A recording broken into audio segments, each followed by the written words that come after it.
Ay mga tusok, pain na natin ng pusit, patay. Patay to. Ito. Ito yung ano yung pagkawin natin to. Baka sakali nandyan na yan kasi sinamay na yung ano eh, tabas.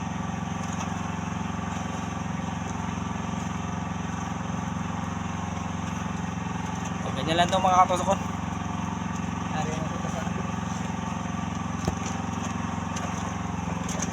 Kini among lugar na punog mananagat. Istoryahan ko kamo dili sayon nilang gibuhat. Makikaway sa balod perting tugnawa sa lawod.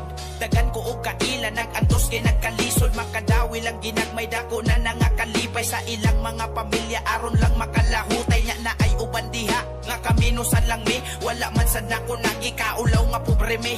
Lumad kong taga baybay di na angay i-deny. Diri ko nagsugod og diri na ko mamatay. Wala na'y makapalaay kay busog na miskalipay. Maumbisa gasa ko padunggalan akong garbo sa baybay. Tunga si mana sa lawod manguwa lang og isda. Dili pa gyud masiguro nga naa sila'y kuha. Na ay ubanon ilang anak padong slahod. Daron matabangan ng ginikanang nagkalisod. Dirira na sa baybay nimo makitaan. Dirira na sa baybay nimo madunggan. Dirira na sa baybay nimo masayran. Pero nagpadayon gyapon mi nga